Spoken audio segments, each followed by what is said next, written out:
ഹരേ കൃഷ്ണ.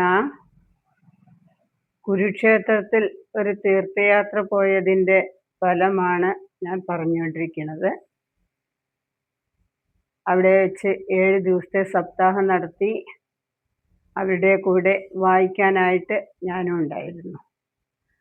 അങ്ങനെ ഭാഗവതം വായിച്ചു കൊണ്ടിരിക്കുന്ന സമയത്ത് ഒരു ദിവസം ഭാഗവതം അവിടെ വെച്ച് ഭക്ഷണം കഴിക്കാൻ പുറത്തുപോയി, എഴുന്നേറ്റ് പോയി. അവിടെ ചെന്ന സമയം ഇവിടെ വന്ന് നോക്കിയപ്പോൾ ഭാഗവതം കാണുന്നില്ല. എവിടെയാണെന്ന് അറിയില്ല, ആരാ കൊണ്ടുപോയതെന്നറിയില്ല. ഏതായാലും പോയതിൻ്റെ പിന്നാലെ പോകണ്ട എന്ന് വിചാരിച്ച് അതിനെ അങ്ങ് മറന്നു. ആചാര്യൻ്റെ കയ്യിലുള്ള ഭാഗവതം മേടിച്ച് വായിച്ചു. പിറ്റേ ദിവസം പാണ്ഡവഘട്ടിൽ പോയി കുളി കഴിഞ്ഞ് എൻ്റെ ഗുരുവും ഉണ്ടായിരുന്നു എൻ്റെ കൂടെ, കാവേരി ടീച്ചറ്. ഞങ്ങൾ ഭഗവാൻ അർജുനന് ഗീത ഉപദേശിച്ച സ്ഥലത്തേക്ക് തൊഴുവാൻ പോയി. അപ്പോൾ അവിടുത്തെ സ്വാമി പൂജിക്കുന്നവർ ആരുടെയെങ്കിലും കയ്യിൽ നിന്ന് എന്തെങ്കിലും സാധനം പോയിട്ടുണ്ടോ, മോഷണം പോയിട്ടുണ്ടോ? ഞങ്ങൾ പറഞ്ഞു ഇല്ല, പണമാണ് ഞങ്ങൾ ഉദ്ദേശിച്ചത്, പോയിട്ടില്ല എന്ന് പറഞ്ഞു. പിന്നീട് അവർ പറഞ്ഞു അല്ല, ഒരു പുസ്തകം പോയിട്ടുണ്ടോ? ആ, പുസ്തകം പോയിട്ടുണ്ട്. നോക്കുമ്പോൾ എൻ്റെ പുസ്തകം അവിടെ ഞാൻ വായിച്ചു വെച്ച അതേപോലെ നിലർത്തി ഭഗവാന്റെ മുന്നിലിരിക്കുന്നു. എനിക്കൊരു അത്ഭുതമായിട്ടാണ് അത് തോന്നിയത്. അവർ കൊണ്ടുതന്നു. ഞാനതെടുത്ത് വീട്ടിലേക്ക് കൊണ്ടുവന്ന് വായിച്ചു. അതിയായ സന്തോഷം. കുരുക്ഷേത്രത്തിൽ പോയിട്ട് എനിക്ക് കിട്ടിയ വലിയൊരു അനുഗ്രഹമായിട്ട്. ഇനിയും പറഞ്ഞാൽ തീരാത്ത വലിയ അനുഭവങ്ങൾ ഓരോരോ ക്ഷേത്രത്തിൽ നിന്നും, അതായത് ഹിമാലയം, ബദ്രീനാഥ്, കൈലാസ്, മുക്തിനാഥ്, പശുപതിനാഥ ക്ഷേത്രം, ദ്വാരക, കാശി, അങ്ങനെയുള്ള പല ക്ഷേത്രങ്ങളിലും ഓരോരോ അനുഭവങ്ങൾ, ഹരിദ്വാർ, ഋഷികേശ്, ഇങ്ങനെയുള്ള പല ക്ഷേത്രങ്ങളിലും നിന്നുള്ള അനുഭവം എനിക്കുണ്ടായിട്ടുണ്ട്. ഭഗവാൻ ഗുരുവായൂരന്മാരുടെ ഒരേ ഒരു ശക്തി കൊണ്ട് മാത്രം എന്നെ അവിടെയെല്ലാം എത്തിച്ചു. ഇത്രമാത്രം പറഞ്ഞ് ഞാൻ നിർത്തുന്നു. ഹരികൃഷ്ണ, ഈ അമ്മയെ എനിക്ക് തളിയിലപ്പനാണ് പരിചയപ്പെടുത്തി തന്നത്. ഭഗവാന്റെ പാദങ്ങളിൽ കോടി നമസ്കാരങ്ങൾ അർപ്പിച്ചുകൊണ്ട്. ഹരേ കൃഷ്ണ. ഈ അമ്മയുടെ പേര് തങ്കമ്മ എന്നാണ്. അമ്മയ്ക്ക് കൃഷ്ണാനുഭവങ്ങളെ പറയാനുള്ളൂ.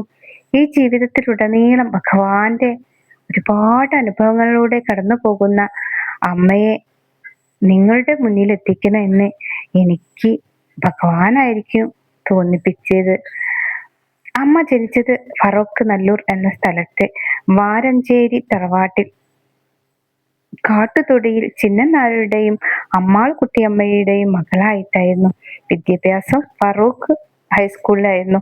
ചെറുപ്പം മുതലേ ഭക്തി വിഷയങ്ങളിൽ അമ്മയുടെ ശിക്ഷണവും നല്ലൂർ ശിവക്ഷേത്രത്തിന്റെ സാന്നിധ്യവും ഭക്തി വിഷയങ്ങളിൽ താല്പര്യം ഉണ്ടാക്കി.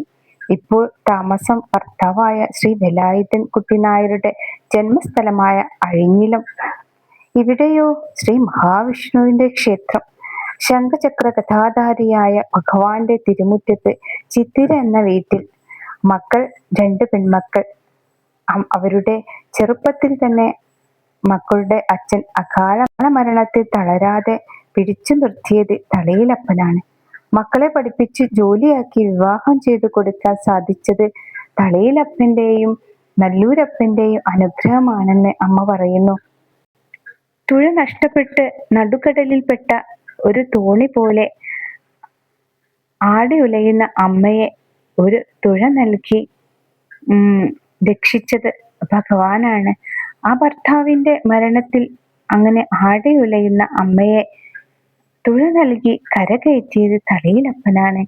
അമ്മയ്ക്ക് കുന്നോളം അനുഭവങ്ങളുണ്ട്. ഭഗവാന്റെ ഇതായിട്ട് പറയാന് എല്ലാ കാര്യവും ഭഗവാനാണ്. അമ്മയ്ക്ക് എവിടെ നിന്ന് തുടങ്ങണം എന്നറിയില്ല. എല്ലാം അമ്മ ഒരു പുസ്തക രൂപത്തിൽ എഴുതിയിരിക്കുന്നു. അതിലെ ഓരോ അനുഭവങ്ങളും വായിക്കുമ്പോഴും നമ്മൾ ആ പുണ്യസ്ഥലങ്ങളെല്ലാം സന്ദർശിച്ച് ആ അമ്മയുടെ അനുഭവങ്ങളിലൂടെ നമ്മൾ കടന്നു പോകുമ്പോൾ ഉം, അമ്മ ആരോടും പറയാത്ത ആ ഒത്തിരി അനുഭവങ്ങൾ കുറച്ചൊക്കെ എനിക്കും അറിയാൻ സാധിച്ചു. ആ ഭഗവാനെ ഞാൻ മുന്നിൽ കാണുന്നു. ആ അമ്മയുടെ അനുഭവങ്ങളിലൂടെ കടന്നു പോകുമ്പോൾ നമ്മൾ കുളിരണിഞ്ഞു, കണ്ണുകൾ ആനന്ദാശ്രുക്കൾ നിറയുന്നു. അമ്മയ്ക്ക് കുന്നോളം അനുഭവങ്ങളുണ്ട് ഭഗവാന്റേതായിട്ട് പറയാൻ. എവിടെ തുടങ്ങണമെന്ന് അറിയില്ല. എല്ലാം അമ്മ പുസ്തകത്തിൽ എഴുതി വച്ചിരിക്കുന്നു. ആ അമ്മയുടെ പുസ്തകങ്ങൾ എനിക്കും വായിക്കാൻ ഇടയായി. അമ്മയുടെ ഓരോ അനുഭവങ്ങൾ വായിക്കുമ്പോഴും നമ്മൾ ആ പുണ്യ സ്ഥലങ്ങളെല്ലാം സന്ദർശിച്ച് ആ അനുഭവം നമുക്ക് ഉണ്ടാകുന്നു. നമ്മൾ അങ്ങനെ കുളിരണിഞ്ഞ് കണ്ണുകളിൽ ആനന്ദാശ്രുക്കൾ നിറയുന്നു. പറഞ്ഞറിയിക്കാൻ വയ്യാത്ത അനുഭവങ്ങൾ.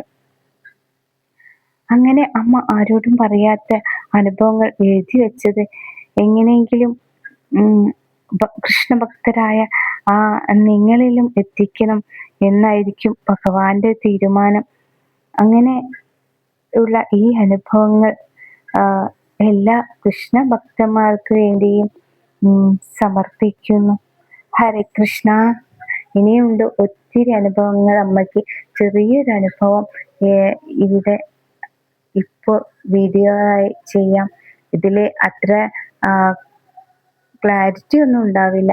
ഒരു സാധാ വീഡിയോ, ഒരു അമ്മയുടെ അനുഭവം പറയുകയാണ്. എന്നാൽ എല്ലാം ഭഗവാന്റെ തൃപ്പാദങ്ങൾ അർപ്പിച്ചുകൊണ്ട് അമ്മയുടെ എല്ലാ അനുഭവ കഥകളും ഇവിടെ ഭക്തർക്കായിട്ട് കാഴ്ചവെക്കാൻ സാധിക്കട്ടെ. ഹരേ കൃഷ്ണ.